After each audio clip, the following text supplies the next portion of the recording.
Welcome back to ATL Day Ones. I am Tenitra and that is Jarvis. And thank you guys for stopping by today. We always appreciate that. And we also appreciate when you go to whatever platform you download podcast on and you download this podcast and you also give us 5-star reviews. We are grateful for that. And keep on going to YouTube as well because you guys are getting us close to 3,000 subscribers and we most definitely appreciate that. And listen, you want to tell people about us anyway because we are starting to get in the trenches in Flowery Branch now that training camp is up and running. And it was so exciting today for us because this was Locked On Sports Atlanta. This was our first opportunity to get out there and kind of see what was cracking in the branch. And specifically for ATL Day Ones, our guy Jarvis was out there. So, JD, we're going to go in all three phases of the game. I want to hear about your takeaways. So, let's start on offense. What did you see out there? What caught your eye?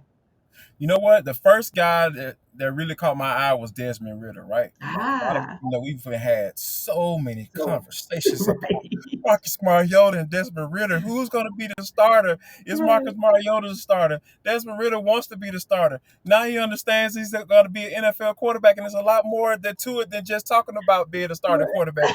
So you just have all these things coming into place, right? But right. it was cool to see, and this is something that I've seen multiple times when I've seen him live. He is the type of guy that really trusts his arm strength. And I know a Yes. lot of people made a lot of flack about. I know Matt Ryan took a lot of flack about his arm strength and all that and whatever. I understand that. I get it.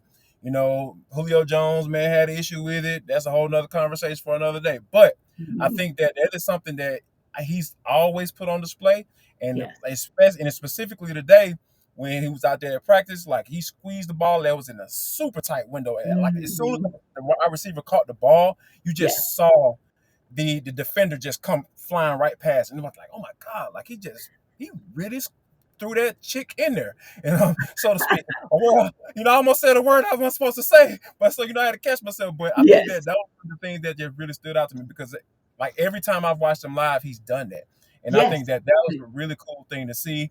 Obviously, I was working with the second group today, Mhm. and being out there and kind of building up that chemistry Yes. with the backup wide receivers and those Mhm. guys that you have to kind of really get acquainted with because those are the guys that are going to help you look good, right? Yes. Those are the guys going to help you potentially maybe even move into that starting role, No and those question. guys are going to get rotation because wide receivers rotate all the time. You know what I mean? Yes. So I think Yes. that is a good thing for them to kind of be in that space and get that kind of familiarity with each other and kind of Mhm. learn when this guy's gonna break off his route or when he's gonna do this or is he gonna sit down like as to first I'm kind of climbing the ladder and starting to get up into that zone where he needs to be. So I think all of those things I think kind of came out today when like I was just Mhm. sitting there just watching. I was like, man, Desmond Ritter really likes to take chances. Like he really trusts his arm strength, and this is a cool Yeah. thing to see. And I think too, that's also a compliment to him just in terms of having confidence in his ability to see the field, in his ability of his accuracy, because to thread the needle like that means you're also confident that A, you're going to get the ball where it needs to be. And also you having showing a little bit of confidence in your receivers as well. And something Right. that you mentioned about that second group, how important is it for that second group to be where they are because we know Alameda Zacchaeus is a great example, and the departed Russell Gage is a great example of what happens when your number is called because of injuries. So you never know. We may think, yes, absolutely, we're looking at Kyle Pitts, absolutely, we're looking at Brian Edwards, Drake London. Yes, we are. But what happens? If those guys go down, you got to be ready for your number to be called. And another thing I like that Arthur Smith said about Desmond Ritter is that he is intent on giving him as many reps as possible so that he can indeed show exactly what his worth is. So you love to see it and you love to hear about that. Now let's go defense. I know that is your cup of tea, so I know that you've been chomping at the bit to talk a little bit about defense. So I cannot wait. I am here for it. I'm all ears. Give us the tea on what you saw on defense today.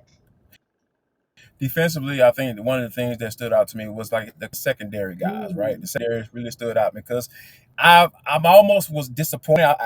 For some reason, I thought that the Falcons were going to be in pass today. That was not the case. They're going to be on pass they're going to be in pass, excuse me, on mhm, Monday. mhm. So those going to be definitely going to be looking forward to that. But I think one of the Yes. things that stood out to me was the secondary, right? Because Mhm, those guys, it was some guys that you kind of forgot about. Like there's a guy by the mhm. name of D. Offer, the guy Yes. who played in the CFL. Mhm. I was really intrigued by him in the spring when I saw him in person, and for him to be out there today, he was out there making some good Mhm. plays, and Yeah. even if the guy made the catch on him, he was still right there. Like that's all you can Mhm. ask of a cornerback. A True. lot of times, guys got to make a really good throw to kind of get in Mhm. there and Yeah. be able to make a play on the ball. But if you aren't able Mhm. to make a play on the ball, at least be there to make the tackle. And that's Yeah, what you look for in exactly. cornerbacks, specifically when guys are brought in from in Mhm. through free agency. You're like, okay, why did they sign this guy? And I'm starting to see why they signed D offer. And another thing that kind of really stood out to me was Isaiah Oliver wasn't working with the first group that much, and Mm. now, granted, he's coming off an injury, so they're Right. kind of slow playing him a little bit, and I totally get it. But they actually Mhm. had a guy in there by the name of Mike Ford, a guy who they Mhm. just brought in, and I Yes. think he was looking solid. He was out there making plays, competing. He's a Yeah. little he looks like he gets a little handsy when they went through the one on ones, but I was just like, hey man, that was a flag, bro. That might be a flag. They might call that when he was going on ones. Mhm. So but it's cool. It's good to see though the guys that have that aggressiveness. They're out Yes. there just kind of out there competing and doing it. You know what I mean? Even though they don't have pads on, those are the skilled guys are the guys that you can really still get a good grasp of what they're capable of, even though they don't have on full pass. And I think Mhm. that though that the guys in the secondary were out there doing their thing today. Yeah, and of course, the Falcons just continue to add to that secondary room, picking up Henry Black, who had a solid career, a solid 2021 with the Packers. So hopefully he'll be able to add to the competition in that secondary room. And you said a word, Jarvis, because everybody consistently, whether you are Arthur Smith or Dean Pease or the media or other players or former players, everybody thinks that the secondary is going to be the breakout unit really across the entire team. Not even and they've got, of course they've got studs on offense, but this is who you hear everybody talking about, especially because now, as we mentioned before, you have AJ Terrell on one side, you got Casey Hayward on another side, you got Richie Grant, who was starting to trend up last year. Now you're talking about Mike Ford, who's an addition. It'll be interesting to see what Henry Black brings to the table, right? In terms of once he really gets out there and starts to show us what he's working with. So yeah, that secondary, man, it's high expectations, but I also feel like they are really up for it. Casey Hayward, I heard him speaking about it earlier today. Seems like they're Yeah. really excited about what they can do this season. And hey, as we keep saying, you can't go anywhere but up from where they were last year as a secondary and a defense overall. And then finally, we said we were going to go into all phases. So, real quick, I think you saw something that was really cool on special teams with our guy, Marquise Williams, of course, the special teams coordinator, and somebody that he might give a little bit of action to and some possible minutes so that maybe he can put him into a situation to make some history. Cordell Patterson, he was back there catching kicks, catching deep kicks, and I was just Mhm. like, man, that's got to be really cool because when you think about it, at the end of the day, coaches don't have to listen to you; they get Right. paid to make the decisions, right? You know what I mean? Like, and we all know that Cordell Patterson CP has been politicking to say, hey Yes. man, put me back there, coach. Put me back there, and then and special teams is the type of thing that you have to want to do, right? You know what I'm Yes. saying? Because that's Yes. a and the rookies. Like most of the time, that's guys who want to play it, and the rookies. Hmm. Like that's how rookies make squads. Like they Yes.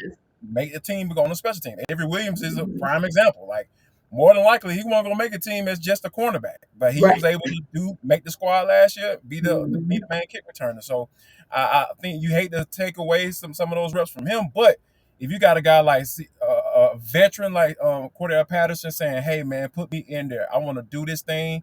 I want to make it easier on the offense. I want to put them in a better starting position, Hmm. potentially not even allow them to go on the field by taking Right. that bad boy to the house." I mean, you almost have to acquiesce, and I think that Yes. Marquise Williams was making a really, really good decision by Mhm. letting him do that, and it was kind of cool to see him out there ready to amped up for the special teams, and you gotta love it.